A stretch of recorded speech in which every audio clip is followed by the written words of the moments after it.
ሰላም እንዴት አላችሁ? ዩናይትዳውያን በያላችሁበት ሰላማችሁ እንዲበዛ እመኛለሁ። ትናንትና ማንቸስተር ዩናይትድ እንግዲህ ጨዋታውን አድርጎ በፔናልቲ አሸንፏል ማለት ነው። ይህንን ጨዋታ እንዴት ገመገማችሁት? በደብሊን አየርላንድ በተደረገው አጓጊ የቅድመ ውድድር ዘመን ጨዋታ ማንቸስተር ዩናይትድ ሊድስ ዩናይትድን በመደበኛ ክፍለ ጊዜ 1-1 ከተለያዩ በኋላ በፔናልቲ 5-4 በሆነ ውጤት አሸንፏል። በክሮክ ፓርክ ስታዲየም ማይክል ካሪክ የመራው ማንቸስተር ዩናይትድ በመጀመሪያዎቹ 30 ደቂቃዎች ድንቅና ማራኪ ኳስ ተጫውቷል። ጨዋታው ለቀጣይ ውድድር ዘመን ትልቅ ተስፋን ሰንቋል። ዛሬ ከዚህ ጨዋታ በኋላ ትልቅ አሸናፊ የሆኑ 8 ተጫዋቾችን እንዲሁም አንድ አጋጣሚ ያልሰመረለትን ተጫዋች እነግራቸዋለሁ። ደርሞት ሚ የመጫወት እድል አግኝቷል። በጣም ይህ ወጣት ግብ ጠባቂ እንግዲህ በተሰጠው አጭር እድል ድንቅ ብቃቱን አስመልክቶናል። በፔናልቲ መለያየት ወቅት አንድ ወሳኝ ኳስ በማዳን ማንቸስተር ዩናይትድን እንግዲህ እንዲያሸንፍ ረድቶታል። ብሪያን ምቤሞ በጣም ስለሱ ወደ በኋላ ላይ በጣም ሰፊ ጉዳዮችን ነግራቸዋለሁ። እጅግ በጣም አስገራሚ ተጫዋች ነው። በደንብ እያበራ ያለ የቅድመ ውድድር ዘመኑ እውነተኛ ኮከብ የሆነ ነው። በጨዋታው የሊድስን ተከላካይ አታሉ በማለፍ ለዚርክዜ ድንቅ አሲስት አድርጓል። ባለፉት 3 ጨዋታዎች 3 ጎሎችን አስቆጥሮ 1 አሲስት ማድረግ ችሏል ማለት ነው።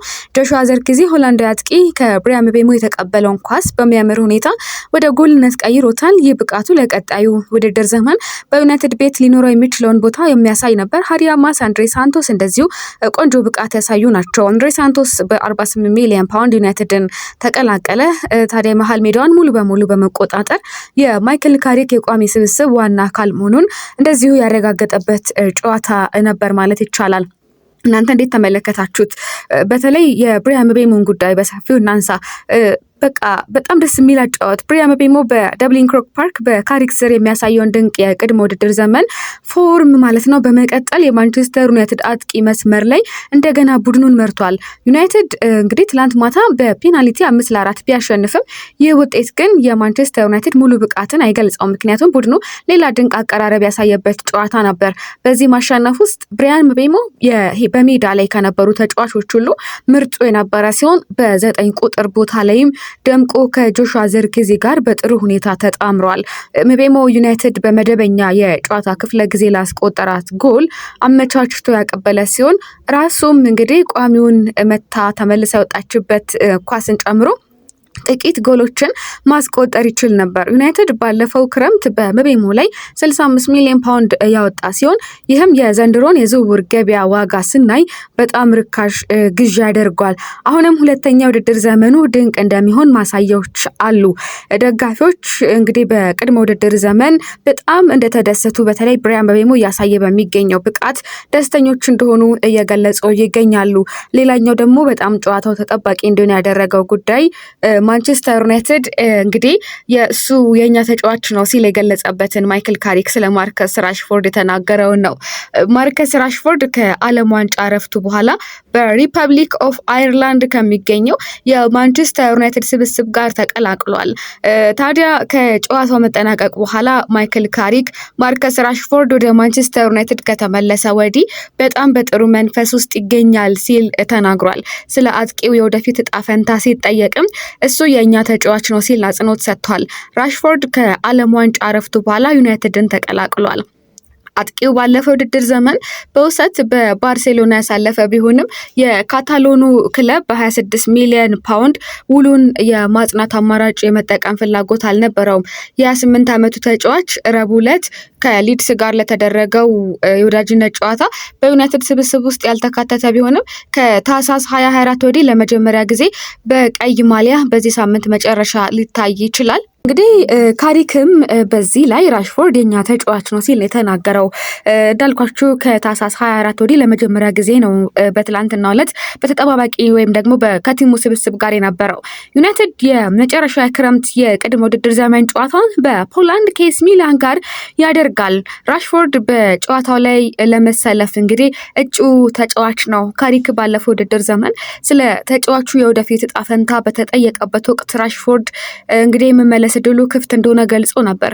ከሊድስ ጨዋታ በኋላ ከአይቲቪ ስፖርት ጋር ባደረገው ቆይታም ተጫዋቹ የዩናይትድ አካል መሆኑን ድጋሚ ተናግሯል። ካሪክ በሆዜ ሞሪኒዮ አሰልጣኝነት ቡድን ውስጥ ከመስራቱና ለአጭር ጊዜ በጊዜ አሰልጣኝነት ከማሰልጠኑ በፊት በዩናይትድ ከራሽፎርድ ጋር አብሮ ተጫውቷል። ተጫውቷል። ዩናይትድ ራሽፎርድን በ26 ሚሊዮን ፓውንድ ለባርሴሎና ለመሸጥ አቅዶ የነበረ ቢሆንም ባርሴሎና በምትኩ አንቶኒ ጎርደንን ከኒውካስትል በማስፈረሙ ምክንያት የራሽፎርድ የወደፊት እጣ ፈንታ ባልታወቀ ሁኔታ ላይ ወድቋል። ራሽፎርድ በ30 ጎሎች ባጠናቀቀበት የ23 ክረምት ላይ በሳምንት 325,000 ፓውንድ የሚያስገኝለት የ2 ዓመት ቀሪ ውል አለው። ታዲያ ካሪክ ስለ ራሽፎርድ ብቻ ሳይሆን አንድ ጥያቄም ተጠይቆ ነበር። ፓትሪክ ዶርጉን እንደ ክንፍ ተጫዋች ነው ወይንስ እንደ ተከላካይ ታየዋለህ የሚል። ካሪክ ባለፈው ውድድር ዘመን የጥያቄ ተጠይቆ ነበረ። እሱም ዶርጉን የተወሰነ ቦታ ላይ ብቻ መወሰን እንደማይፈልግ በመናገር ምላሽ ሰጥቶ ነበር። ነገር ግን የዘንድሮ የቅድመ ውድድር ዘመን ሊመልሰው ሲሻሽ የነበረውን አቅጣጫ አረጋግጧል። ዶርጉ ትላንት ምሽት በክሮክ ፓርክ ከሊድስ ጋር በነበረው ጨዋታ በግራ ክንፍ መስመር ላይ በቋሚነት ጀምሯል። ይህም በካሪክ ስር በማጥቃት ቦታ ላይ የሚያደርገውን ተሳትፎ አጠናክሮለታል። ስለሆነም ምላሹ እንደ አጥቂ ይቆጠራል የሚል ነበርና የዩናይትድ ክለብ ድረገጽ ለቅድመ ውድድር ዘመን ጨዋታዎች የተጓዙ ተጫዋቾችን ዝርዝር ሲያወጣ ዶርጉን በተከላካዮች ክፍል ውስጥ ያካተተው ሲሆን ከተከላካይ ክፍሉ ጋር ሲሰለጥንም ታይቷል። ይህም ሁኔታውን ትንሽ የሚያደናግር ቢያደርገውም የጨዋታ ቀናት ግን ግልጽ ማስረጃ ሰጥተዋል። ዶርጉ ባለፈው የውድድር ዘመን ሁለተኛ ዕጣ ወይም ደግሞ አጋማሽ በጉዳት ምክንያት የተወሰኑ ጨዋታዎች አምልጦታል። በሁለተኛው ክፍለ ጊዜ ማለት ነው፣ ወይም ደግሞ ከግማሽ በኋላ ታዲያም ቢሆን በፕሪሚየር ሊጉ ለጨዋታ ዝግጁ በነበረበት ጊዜ ሁሉ በካሪክ ስር የተጫወተው በክንፍ መስመር ላይ ብቻ ነበር። ዶርጉ እንግዲህ ስንት እንዳንቀጠቀጠ ያልታመነ ብቃት እንዳሳየ እናስታውሳለን አምና። ታዲያ እንግዲህ ካሪክ በዚህ ክረምትም ዶርጉን ማጥቃት ላይ ማሰለፉን ቀጥሏል።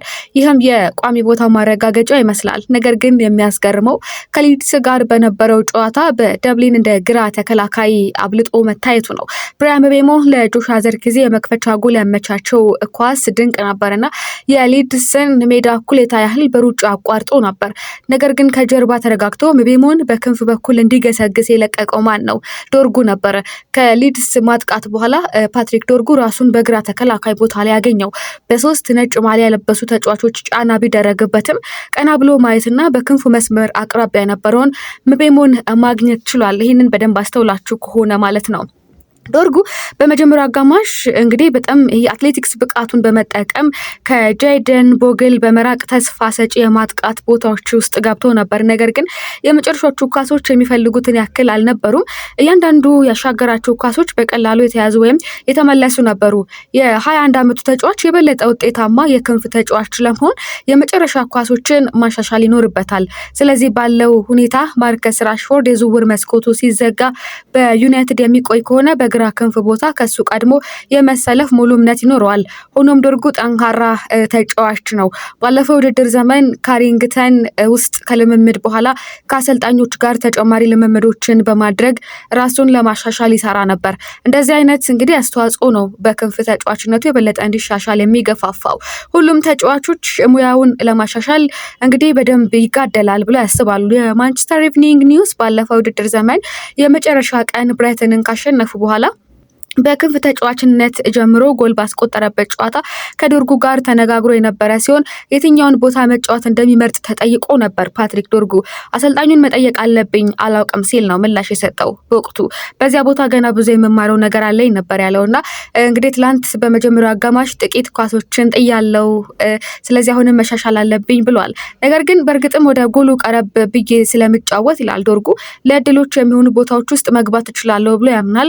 አሁንም አጨራረሴ ላይ መስራት አለብኝ ነው የሚለው ዶርጉ። ተጨማሪ ጎሎችን ማስቆጠር እንችል ነበር ብሏል። በተለይ ነገር ግን ደግሞ እዚያ ቦታ ወይም ደግሞ አሁን ባለበት ቦታ መጫወት እንደሚያስደስተው ፍጥነቱና አካላዊ ብቃቱንም በዚያ ቦታ ላይ በደንብ መጠቀም እንደሚችል ነው የገለጸው።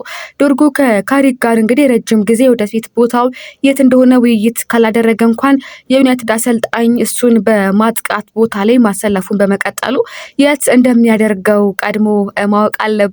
ካሪክ በዚህ ክረምት ሙሉ ዶርጉን መምረጡ ለሱ የበለጠ የሚስማማው የትኛው ቦታ እንደሆነ ያመነበት እንደሆነና ያንን እንዳረጋገጠ ለማሰለፉ ምክንያት እንደሆነ መረጃዎች ይወጡ ይገኛሉ። በእርግጥ ግን በትላንትናው ዕለት የበለጠ እኔን ያስገረመኝ ተጫዋች ቢኖር እንግዲህ ብራያን ምቤሞ ነው ማለት ነው። ስለዚህ ለየት ያሉ ነገሮችን ተመልክተናል ማለት ነው። ቤንጃሚን ሼሽኮ ከደጋፊዎች ጋር ጥሩ ሞመንቶችን ሲያሳልፍ የተመለከትንበት ጨዋታ ነበረ። ያው በጉዳት ምክንያት መሰለፍ አልቻለም፣ ግን ከቡድኑ ጋር ጥሩ ጊዜ እያሳለፈ ነው።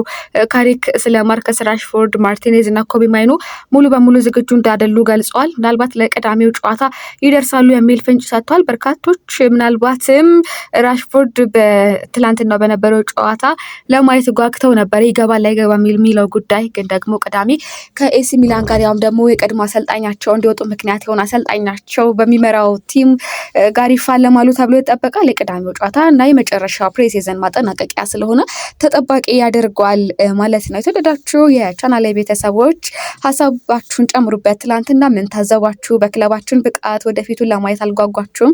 እኔ ግን በጣም ጓጉቻለሁ። የተሻለውን ማንቸስተር ዩናይትድን በቀጣይ የምናይ ይመስለኛል። ለማንኛውም እንግዲህ በጣም ጊዜ ሰጥታችሁ ስለሰማችሁ እጅግ አድርጌ አመሰግናለሁ። ወዳችኋለሁ።